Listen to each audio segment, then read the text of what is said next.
Hello my dear lovely students, हम कर रहे हैं क्लास 8 मैथ्स ड्यूए की तरफ से जो हमें प्रैक्टिस पेपर आया है वो वाला कंटिन्यू करेंगे। इसमें सेक्शन ए, बी एंड सी हम कंप्लीट कर चुके हैं। सेक्शन डी में 3 क्वेश्चंस हैं, 5 मार्क्स ईच के हैं। उसका भी 1 क्वेश्चन हमारा कंप्लीट हो गया। अब हम आगे के क्वेश्चंस कंटिन्यू करेंगे, ठीक है।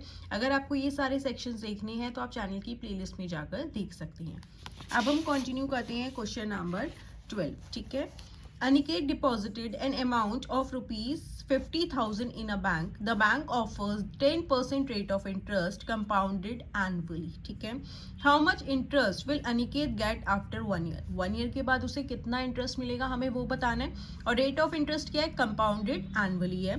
ऑल्सो फाइंड, उसके बाद हमें क्या फाइंड करना है? प्रिंसिपल बताना है सेकेंड ईयर के लिए एंड कंपाउंड इंटरेस्ट बताना है आफ्टर 4 years. ठीक है.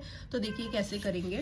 ठीक है. अब इसमें देखो प्रिंसिपल क्या हो गया हमारा ₹50,000 जो कि उसने बैंक में डिपॉजिट करे हैं एंड रेट ऑफ इंटरेस्ट क्या है हमारे पास 10% है कंपाउंडेड एनुअली एंड टाइम क्या हो गया इधर 1 ईयर के लिए. अब हमें इसका कंपाउंड इंटरेस्ट बताना है कि 1 ईयर का कितना कंपाउंड इंटरेस्ट हुआ. ठीक है. और कंपाउंड इंटरेस्ट कैसे आते हैं? Compound interest is equals to amount minus principal. ठीक है. उसके लिए हमारे पास प्रिंसिपल तो है, हमें अमाउंट कैलकुलेट करना पड़ेगा. तो अमाउंट कैलकुलेट करने का फॉर्मूला क्या होता है? Principal 1 plus r upon 100 and bracket close n. N क्या है इधर? टाइम है. ठीक है. अब प्रिंसिपल क्या है हमारे पास? 50,000. ये हो गया 1 प्लस रेट ऑफ इंटरेस्ट है 10 अपॉन 100 एंड टाइम क्या है 1 ईयर के लिए. ठीक है. अब यहाँ पे क्या हो जाएगा? 50,000. अब आप इसका एलसीएम लोगे तो कैसे लोगे? यहाँ पे डेनोमिनेटर में कुछ नहीं है, दैट मीन्स 1 है. 1 एंड 100 का एलसीएम लोगे तो 100 हो जाएगा. अब यहाँ पे डेनोमिनेटर में हमें 100 बनाना है तो 1 इंटू 100 करेंगे तभी 100 होगा. देन 100 को 1 के साथ कर देंगे, इधर हो गया 100 और यहाँ पे हो जाएगा 10 क्योंकि यहाँ पे डेनोमिनेटर में ऑलरेडी 100 है. तो ये क्या हो गया? ब्रैकेट में हो गया हमारे पास 110 अपॉन 100. ठीक है ना. 100 प्लस 10 110 अपॉन 100. अब 0 से 0 कैंसिल हो गया तो यहाँ पे हो गया 50,000 इंटू 11 अपॉन 10. अगेन 0 से 0 कैंसिल हो गया. 11 5 हो गया 55 एंड 3 जीरोज है. 55,000 क्या है हमारे पास? अमाउंट आ गया. ठीक है. अब हमें कंपाउंड इंटरेस्ट निकालना है, इजिली निकाल लेंगे. Is equals to rupees, amount कितना आया?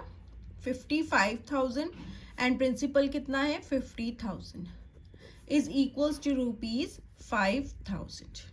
ओके. हमें इंटरेस्ट बताना था अनिकेत को कितना मिलेगा आफ्टर 1 ईयर. आप यहाँ लिख देंगे hence Aniket will get rupees 5,000 after 1 year. Okay. अब इसका जो है नेक्स्ट पार्ट भी था, हमें और भी निकालना है. ठीक है. अब हमने ये निकाली. अब हमें फर्स्ट पार्ट में क्या फाइंड करना है? प्रिंसिपल बताना है सेकेंड ईयर का. तो देखो जब कंपाउंड इंटरेस्ट होता है तो कैसे निकलेगा? Principal for second year is equals to, पहले प्रिंसिपल कितना था? 50,000 था. उसमें हम क्या करेंगे? कंपाउंड इंटरेस्ट जो होता है वो ऐड कर देंगे. ठीक है. तो वो हमारा क्या हो जाएगा? प्रिंसिपल हो जाएगा for next year. That means 50,000 plus interest कितना है? कंपाउंड इंटरेस्ट 5,000 ऐड कर देंगे तो हमारा ये हो गया रुपीज 55,000 जो है प्रिंसिपल हो जाएगा फॉर सेकेंड ईयर. ठीक है.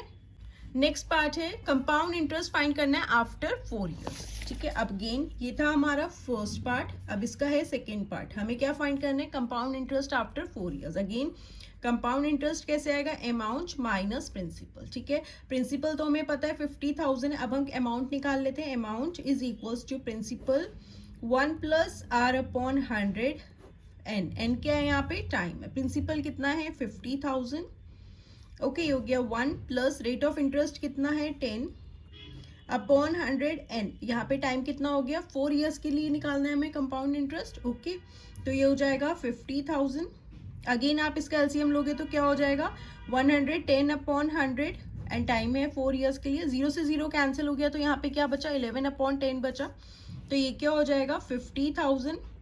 11 अपॉन 10 क्या है? 4 टाइम्स है तो इसे ओपन कर लीजिए. 11 अपॉन 10 इंटू 11 अपॉन 10 ये हो गया हमारा थर्ड टाइम एंड ये हो गया हमारा फोर्थ टाइम. ठीक है. अब जो कैंसिल हो रहा है उसे कैंसिल कर दो. 1 2 3 4 जीरोस कैंसिल हो जाएंगे. 1 2 3 4. ओके. अब देखो यहाँ पे क्या हो गया? 11 इंटू 11 121. 121 को 5 से कर देंगे. 5 1 5 5 2 10 5 1 5 6 605 हो जाएगा. अगेन 11 इंटू 11 हो जाएगा 121. ठीक है ना.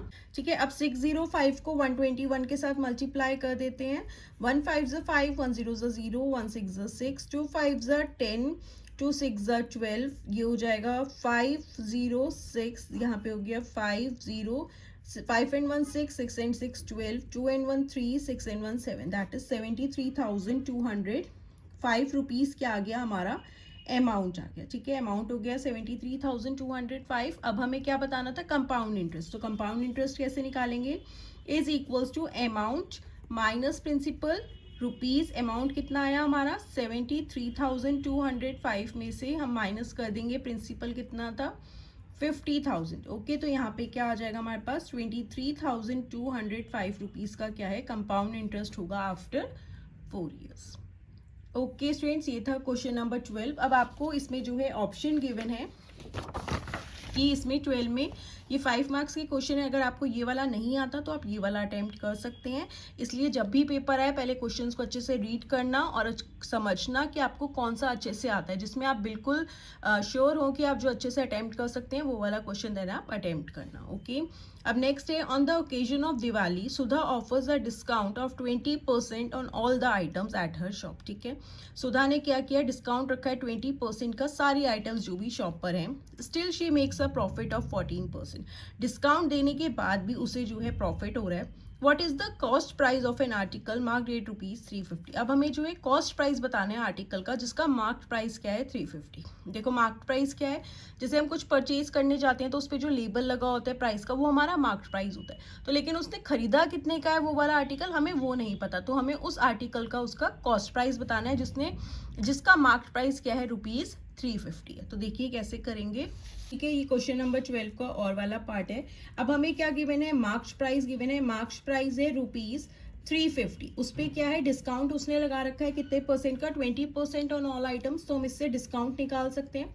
डिस्काउंट अभी हमें क्या है परसेंटेज में गिवन है कि कितना है 20% है। ठीक है, तो अब ये डिस्काउंट जो है 20% का किस पे होगा, मार्क्ड प्राइस पे।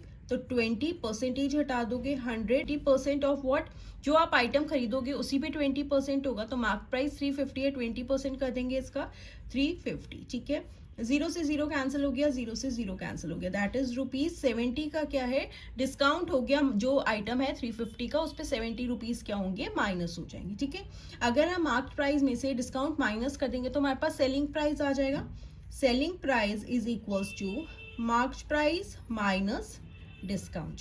अब मार्क्स प्राइस कितना था ₹350 में से डिस्काउंट माइनस कर देंगे 70 इज इक्वल्स टू हो जाएगा ₹280। अब ये क्या हो गया, सेलिंग प्राइस आ गया।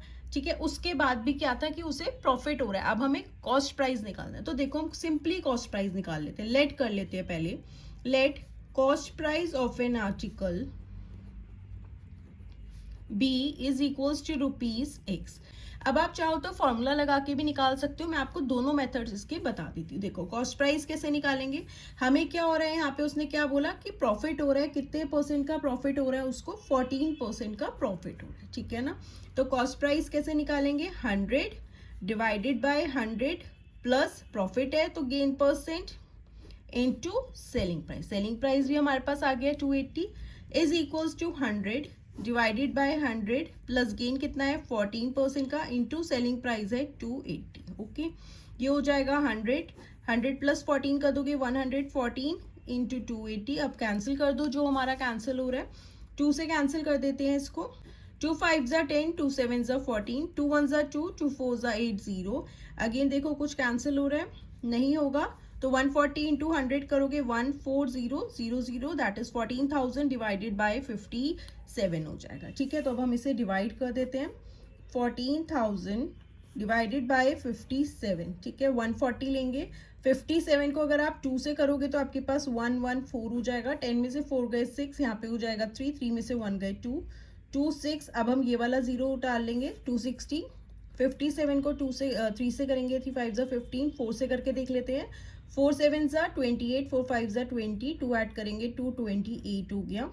4 से हो जाएगा 228 माइनस कर देते हैं, 10 में से 8 गए 2, यहाँ पे हो जाएगा 5 में से 2 गए 3, अगेन ये वाला 0 हो गया, 320 हो गया। अब 5 से हो जाएगा ये 285, 10 में से 5 गए 5, यहाँ पे हो जाएगा 11 में से 8 गए 3, यहाँ पे हो गया 35, डेसिमल लगा देंगे 0, 350 हो गया। अगेन हम इसे क्या कर सकते हैं, 6 से करके देख लेते हैं, 57 को 6 से करेंगे, 6 7 ज़ा 42, 6 5 ज़ा 30 एंड 4 ऐड करेंगे 342। 6 से कर देते हैं, हो गया 6 से 342। अगेन यहाँ पे क्या बचेगा 8, डेसिमल लगाएंगे 0, अगेन फिर 1 से हो जाएगा 57, फिर 3 बच जाएगा। दैट मीन्स ये हमारा जो है कॉन्टिन्यूएशन में ही चल रहा है, ठीक है, ये हमारा एंड नहीं होगा, डेसिमल में ही कंटिन्यू होगा। तो यहाँ पे हमारा कितना आ गया is equals to rupees, cost price आ गया 245.61 एंड सो ऑन है हमारा। तो हम इसे राउंड फिगर में लिख देते हैं, ₹246 क्या है हमारा कॉस्ट प्राइस आ गया, ठीक है। यही हमें फाइंड करना था। या तो आप ये फॉर्मूला लगा के निकाल सकते हैं, या नेक्स्ट आप कॉस्ट प्राइस कैसे निकालोगे। कॉस्ट प्राइस कैसे निकलेगा, सेलिंग प्राइस में से अगर हमें गेन हुआ है, गेन जो हुआ है वो माइनस कर देंगे तो हमारे पास कॉस्ट प्राइस आ जाएगा। कॉस्ट प्राइस को अभी हमने लेट किया है, एक सेलिंग प्राइस क्या है 280, माइनस कर देंगे गेन, लेकिन हमें यहाँ पे गेन परसेंट दे रखा है, तो गेन परसेंट हमेशा किस पे कैलकुलेट करोगे, ऑफ कॉस्ट प्राइस। तो ये क्या हो जाएगा 14, परसेंटेज हटाओगे 100, of means into x, that is 14/100 हो गया गेन।